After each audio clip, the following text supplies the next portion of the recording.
جب ہم کہتے ہیں کہ کتا تمہارا کان لے گیا تو اس محاورے سے کیا مراد ہے؟ کبھی آپ نے غور کیا؟ جس کو اس کا جواب آتا ہے وہ کمنٹس میں لکھے۔ ایک موقع پہ آخری کے قریب میں آپ کو یہ بتاؤں گا کہ اس کا کیا معنی ہے۔ صحیح جواب دینے والے کو اگلے کالم میں اس کا نام جو ہے وہ منشن کیا جائے گا۔ ہمارے ہاں عموماً دوسروں کی باتوں پہ یقین کرنے کا رواج ہے۔ کوئی دعویٰ کرتا ہے کہ میں نے یہ کام کیا ہے، میں نے یہ دیکھا ہے، تو لوگ اس کو یقین کر لیتے ہیں۔ ویسے ٹھہریے، آپ یہ سمجھ رہے ہوں گے کہ یہ کوئی نیا مولوی جو ہے وہ پیدا ہو گیا، یا کوئی نیا کالم نگار ہوگا، یا کوئی موٹیویشنل سپیکر ہو سکتا ہے۔ میرے بھائی، مجھے آپ جو بھی سمجھے، میں صرف آپ کی توجہ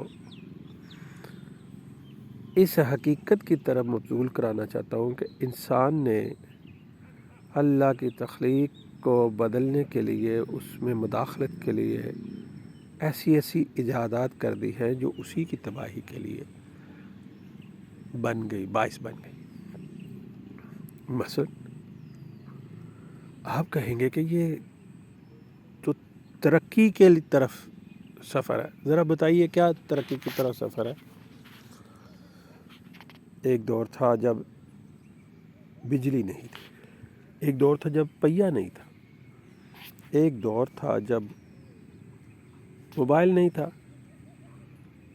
ایک دور تھا جب اے سی نہیں تھا، ایک دور تھا جب پنکھے نہیں تھے۔ تو اپنے بڑوں سے پوچھے جو اس تخلیق کے، آپ کے دور میں ہونے والی تخلیقات میں وہ کس طرح اس کو دیکھتے ہیں، اور اس سے پہلے کی زندگی کیا تھی۔ تو میرا یہ اپنا ماننا ہے کہ اصل میں یہ تخلیق جو ہے یہ تخریبی انداز سے کی گئی۔ مثال کے طور پہ آج اگر ہم دیکھیں تو بہت سے لوگ کہتے ہیں کہ کرونا پھیلایا گیا، تو اب میں آپ کو ماضی پہ لیا چلتا ہوں۔ بجلی کا آپ کو فائدہ کیا ہوا؟ ویسے تو آج اگر آپ دیکھیں تو بیچارے لوگ گردے بیچ کر بجلی کے بل بھرنے کے لیے مجبور ہو گئے ہیں، اور لوگ قرضے لے رہے ہیں اور اپنی چیزیں بیچ رہے ہیں۔ تو اب ذرا تصور کریں، اس کا تعلق کس سے ہے؟ انسانی طیعشات سے ہے، اس کو ضرورت بنا دیا گیا۔ ذرا آپ تصور کریں، جب بجلی نہیں تھی تو کیا تھا؟ کمیونیکیشن کے ذرائع نہیں تھے، لوگ بیٹریاں چارج نہیں کر پاتے تھے، بیٹری کا تصور نہیں تھا، پیٹرول ہی نکالا جا سکتا تھا اتنی مقدار میں، یا اس طرح کی چیزیں جو بجلی سے بنائی جاتی ہیں، یہ بجلی سے تیار کی جا سکتی ہیں، جس میں تیزی آ سکتی ہے، وہ چیزیں نہیں تھی۔ تو اب ذرا سوچیں کہ اس وقت زندگی کتنی آسان تھی۔ کیا آپ نے وہ دور دیکھا ہوا ہے کہ جب اجناس کے بدلے کوئی چیز لی جاتی تھی؟ اگر نہیں دیکھا تو اپنے بڑوں سے پوچھے۔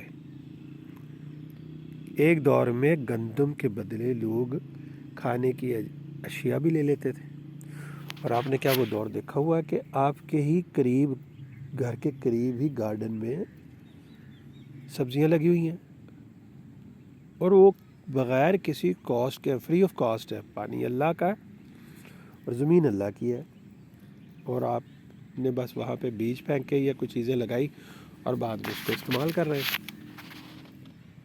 اور اب آپ کیا کرتے ہیں؟ بازار سے خریدنے جاتے ہیں۔ آپ کو پتہ ہے کہ ٹماٹر 400 روپے کلو تک بکے ہیں کچھ دن پہلے تک۔ تو یہ وہ ٹماٹر ہے جو آپ بغیر کسی معاوضے کے گھر میں اگا سکتے ہیں، گملوں میں اگا سکتے ہیں. لیکن انسان اب چونکہ ترقی کی طرف، تنزلی نہیں، آپ کے نزدیک میں یہ تنزلی نہیں ہے. میرا کہنے کا مطلب ہے، یہ میرا ماننا ہے، یہ تنزلی ہے. پہلے انسان آزاد تھا، اب غلام ہے، خواہشات کا غلام ہے. تو بات تو بہت ساری ایجادات کی ہے، پہیہ، بجلی، ٹیلی فون، ریڈیو، ٹیلی ویژن، موبائل، نہ جانے کیا کیا، حتیٰ کہ بارود، گن، پستل، کلاشنکوف، اور یہ ساری جہاز. آپ کہیں گے کہ میں یہ آپ کو کس طرف لے کے جا رہا ہوں، کہ یہ کیا کہہ رہا ہوں میں آپ کو. یہ تو ترقی کی نشانی ہے. ہم یہاں سے چند منٹوں میں رابطہ کر لیتے ہیں اور دور سینکڑوں ہزاروں میل دور بات ہو جاتی ہے، بالکل ہو جاتی ہے. لیکن ذرا یاد کریں، اب میں آپ کو وہاں سے شروع کرتا ہوں جب فون ملانے کے لیے دوسرے شہر یا دوسرے ملک آپریٹر درمیان میں موجود ہوتا تھا، اور وہ ساری باتیں آپ کی سن سکتا تھا، یہ کسی بڑے سے پوچھ لیں. اور اب کیا ہوتا ہے، اب کمپیوٹر سارا کچھ آپ کا ریکارڈ کر رہا ہے، اور جب چاہے، جو چاہے، جب چاہے وہ نکال کے سن لیتے ہیں، اور آپ کی مسلسل مانیٹرنگ ہو رہی ہے. تو کیا آپ آزاد ہیں بات کرنے میں؟ یہ جنہوں نے فون ایجاد کیا، اسی نے آپ کو مانیٹر کرنے کے لیے اپنی ڈیوائسوں میں یہ چیزیں بھی شامل کر لیں. ساری دنیا کا ماننا ہے کہ یہ جو بیٹری ہے موبائل کی، اس کے اندر بھی جاسوسی کے آلات ہیں.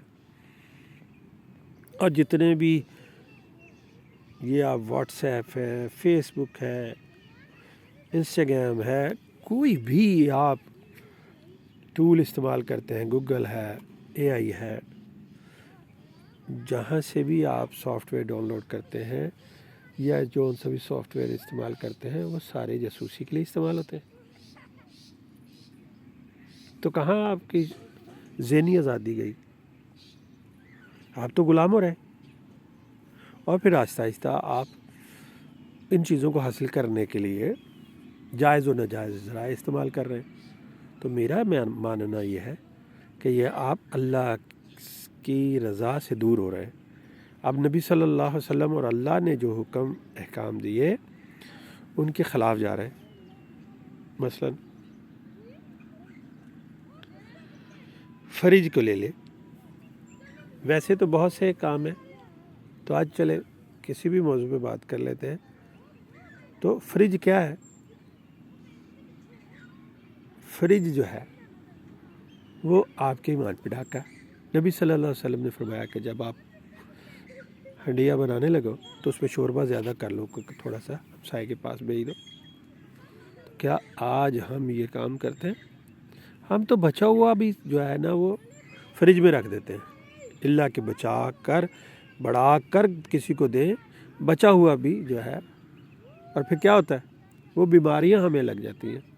اور آپ دیکھیں کہ جب فریج نہیں تھا، جب برف نہیں تھی، جب ٹھنڈا پانی نہیں تھا آرٹیفیشل، جب آرٹیفیشل چینی نہیں تھی، جب آرٹیفیشل مرغی نہیں تھی، جب آرٹیفیشل گھی نہیں تھا، جب آرٹیفیشل انڈے نہیں تھے، جب آرٹیفیشل اشیاء کھانے پینے کی یہ جو، تو ہم بیمار بھی اتنے زیادہ نہیں ہوتے تھے. آپ یہ جانتے تو ہیں نا کہ یہودیوں نے مسلمانوں کے خلاف ایک سازش کے تحت اکانومی جو ہے وہ اپنے ہاتھ میں کی ہے. 13 یہودی خاندان ہیں جو دنیا کی معیشت کو چلا رہے ہیں. یہ تو جانتے ہیں آپ. جتنی ملٹی نیشنل کمپنی ساری انہی کی ہیں، جتنے برانڈ ہیں، جتنی ایجادات ہیں، وہ سب انہی کے پاس. انسان سکون میں نہیں ہے. ان میں سکون تلاش کرنے کے لیے انہوں نے آپ کو یہ لیے بنائی ہیں. اب ان کے پیچھے ان کا کیا ارادہ ہے؟ میرا تو یہ ماننا ہے کہ وہ مسلمانوں کو تباہ کرنے کے لیے ہے۔ تو ایک چیز پہ تو بات کر لیتے ہیں، وہ ہے فون۔ نبی صلی اللہ علیہ وسلم نے فرمایا کہ تم مجھے 2 دانتوں کے درمیان اور 2 ٹانگوں کے درمیان جو چیزیں ہیں ان کی اگر ضمانت دے دو تو میں تمہیں جنت کی ضمانت دیتا ہوں۔ مراد یہ ہے کہ یہ جو زبان ہے 2 جبڑوں کے درمیان، اس کا استعمال سنبھال کر کرنا ہے، طریقے سے کرنا ہے۔ تو یہ آج جو ہمارے ہاتھ میں موبائل ہے، جو میرے ہاتھ میں ہے اور آپ اس پہ دیکھ رہے ہیں، سن رہے ہیں، تو یہ کیا ہماری بہتری کے لیے استعمال ہو رہا ہے؟ ساس ہے تو وہ بہو کی چگلیاں کر رہی ہے، بہو ہے تو اپنی نند کی چگلیاں کر رہی ہے، شوہر ہے تو اپنی بیوی کی برائیاں کر رہا ہے فون پہ، اور بیوی ہے تو اپنے سسر کی برائیاں کر رہی ہے۔ سب ایک دوسرے کی برائیاں اس پہ فون پہ کر رہے ہیں، پھر ساتھ میں یہ کہہ دیتے ہیں اللہ معاف کرے، میرا تو یہ مطلب نہیں ہے کہ میں کسی کی برائی کروں۔ تو یہ کیا ہے؟ پہلے یہ ہوتا تھا کہ دور دراز بھی اگر کوئی بیاہا جاتا تھا تو ایک دوسرے سے رابطے اور ملنے کے لیے کچھ دن لگ جاتے تھے، کچھ چاہت سے کسی کو ملنے آتا تھا تو چاہت سے لوگ رکھتے تھے۔ اب جتنی ترقی انسان نے کر لی ہے، جتنا جلد بازی میں وہ رابطے کرتا ہے، جتنی جلد بازی ملاقاتیں ہوتی ہیں، جتنی جلد بازی میں گفتگو ہوتی ہے، اتنی جلد بازی میں ہی وہ سارے ختم ہو جاتے ہیں، جذبات بھی اتنے ختم ہو جاتے ہیں۔ آپ یہ چیز یقین کے ساتھ کہہ سکتے ہیں کہ آپ کا کوئی بھی فلاں رشتہ دار وہ آپ کے خلاف یا آپ اس کے خلاف بات نہیں کبھی کرتے، الا ماشاء اللہ کوئی ایک آدھ ہو سکتے۔ یہ جو قتل و غارت گری ہوتی ہے، یہ جو لڑائیاں، یہ جھگڑے، یہ فسادات پہلے کم تھے، وہ جب کوئی پتہ چلتا تھا تو تب ہوتا تھا، اب تو لمحہ بلمحہ جو ہے نا ایک دوسرے کے ساتھ رابطے میں ہوتے ہیں، لڑائیاں بڑھتی ہیں، خاندانی لڑائیاں ہیں، باہمی بھائیوں میں لڑائیاں ہیں، بہنوں میں لڑائیاں ہیں، محلے میں لڑائیاں ہیں، معاشرے میں لڑائیاں ہیں، ملک میں لڑائیاں ہیں، یا شہروں میں لڑائیاں، یا عالمی لڑائیاں، جنگیں۔